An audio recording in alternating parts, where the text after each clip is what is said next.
नमस्कार, मैं हूं आपके साथ शिखा चौहान और आप देख रहे हैं इस वक्त पीआरबी। सीजेआई बीआर गवई ने पलट दिया डीवाई चंद्रचूड़ का फैसला। सुप्रीम कोर्ट के अंदर मुख्य न्यायाधीश ने किए बड़े बदलाव। 50वें सीजेआई चंद्रचूड़ को थी जिसकी चिंता, आखिर वही हुआ। योगी आदित्यनाथ को सीजेआई गवई ने सिखाया कानून का पाठ। आखिर क्या है पूरा मामला, चलिए जानते हैं विस्तार से। देखिए, देश के 52वें सीजीआई इस वक्त वक्फ की सुनवाई कर रहे हैं। ये बात सबको भली भांति पता है और काफी चर्चाओं में भी है। वो इस वक्त किस वजह से चर्चाओं में है, क्योंकि वक्फ का मुद्दा देखिए हर जगह जो है वक्फ का मुद्दे ने जो है तूल पकड़ा हुआ है। उसकी सुनवाई जो 52वें सीजीआई कर रहे हैं उसके चलते वो काफी चर्चाओं में, हर जगह हेडलाइंस में, हर जगह हाईलाइट्स में इस टाइम है। सीजेआई गवाई का चर्चा में रहना और मुख्य कारण और उनका जो है वो है उनका संविधान और डॉक्टर बीआर अम्बेडकर पर अटूट विश्वास, जो कि उन्हें डीवाई चंद्रचूड़ से काफी अलग बनाता है। आगे आपको बताएंगे कि बीआर गवई ने चंद्रचूड़ के किस फैसले को पूरी तरीके से पलट दिया है और कौन सी पुरानी परंपरा को वापस कोर्ट में स्थापित कर दिया है। देखिए, पुरानी परंपरा को स्थापित करना मतलब ऐसी कौन सी चीज जो पूर्व सीजीआई चंद्रचूड़ थे उन्होंने बदलाव किए, लेकिन बीआर गवई ने जो बदलाव किए थे उसको बदलकर पहले जैसा ही कर दिया।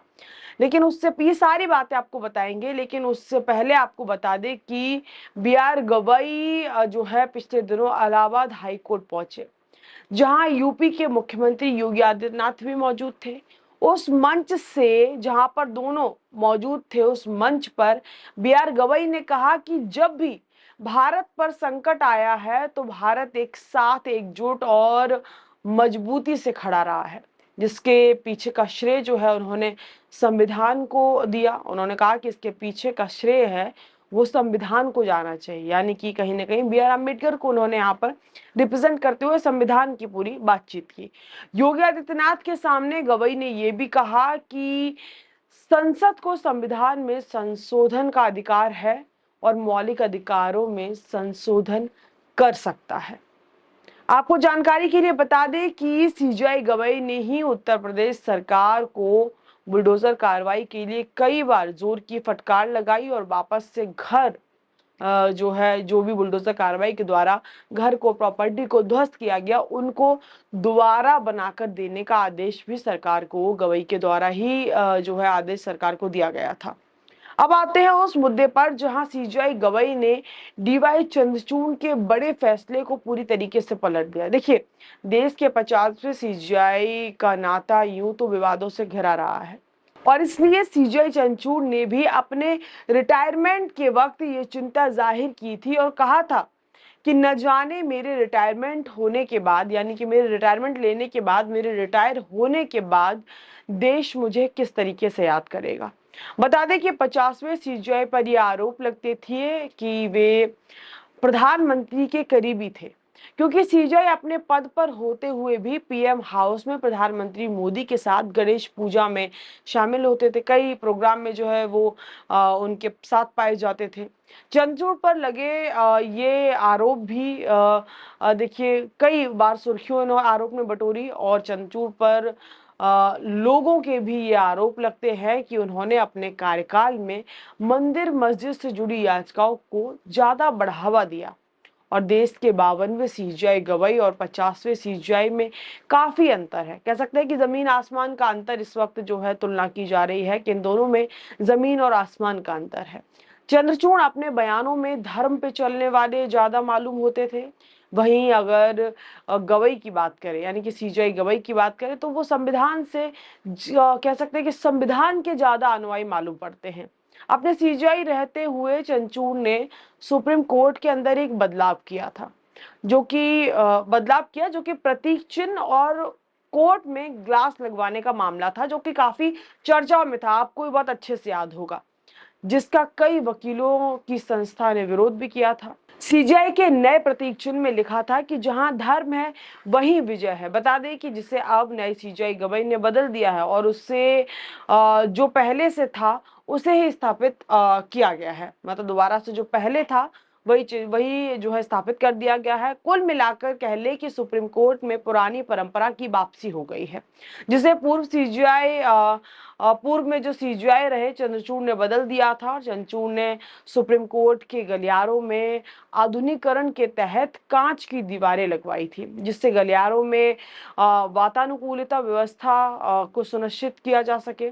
अब चंद्रचूड़ के तमाम फैसलों को बी.आर. गवई ने पलट दिया है और पुरानी परंपरा फिर चालू कर दी है, जिसके बाद वकीलों में भी काफी खुशी देखने को मिली थी। क्योंकि देखिए, जो चंद्रचूड़ के द्वारा जो चीजें बदलाव की गई थी उनको लेकर वकीलों की एक पूरे के पूरे कह सकते हैं एक गुट ने नाराजगी जाहिर की थी। लेकिन जब अब चीजें पहले की तरह हो गई तो वकीलों में भी जो है खुशी की लहर देखने को मिली है। वहीं आपको ये भी बता दें कि नए सीजीआई देश के पहले बौद्ध सीजीआई है और देश के दूसरे दलित सीजीआई है।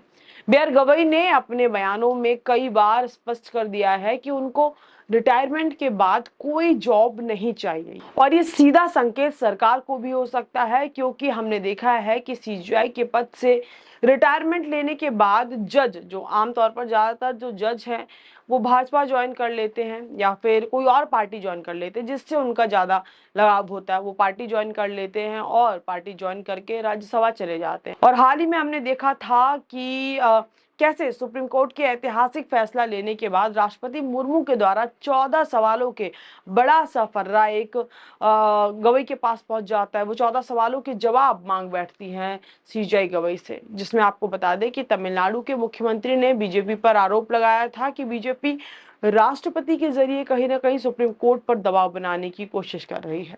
फिलहाल सीजीआई का अब तक का कार्यकाल बिना विवादों का रहा है और अब उन्हें वक्फ बिल के फैसले पर जो है उनको जो फैसला तो खैर वो ले ही चुके हैं, कभी भी उसको सुना सकते हैं। वक्फ बिल पर जो उन्हें फैसला लेना है, जो कि उन्होंने जो है और उनकी बेंच ने 3 दिन की लगातार कार्रवाई सुनने के बाद, यानी कि दोनों पक्ष की जो कार्रवाई, जो पक्ष है सत्ता पक्ष उसकी भी कार्रवाई सुनी, जो विपक्ष है उसकी भी कार्रवाई सुनी, और कार्रवाई सुनने के बाद 3 दिन की ये कार्रवाई सुनने के बाद उन्होंने फैसला जो है वो नतीजे पे पहुंचे और फैसला अपने पास सुरक्षित करके रख लिया है।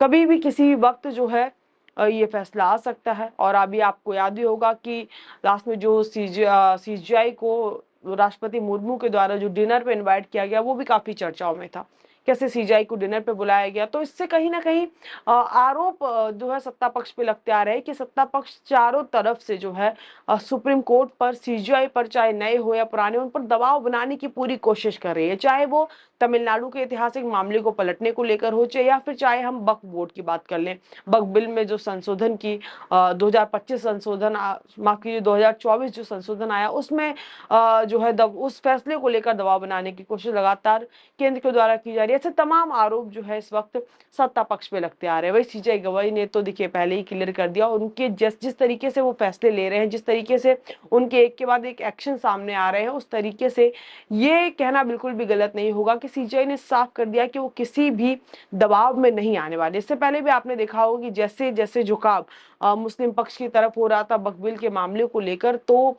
जो पूर्व सीजीआई थे उन पर कई आरोप लगे थे, कई जो है दबाव उन पर डालने की कोशिश की गई थी। बीजेपी नेता सांसद की तरफ से कई सारे बयानबाजियां भी आई थी, यहाँ तक कि उपराष्ट्रपति के भी आपने बयान सुने होंगे कि उनको लेकर तमाम जो है चीजें सामने निकल कर आई थी। किसी ने तो यही कह दिया था कि भाई जो गृह युद्ध का कारण है वो सीजीआई है सुप्रीम कोर्ट के।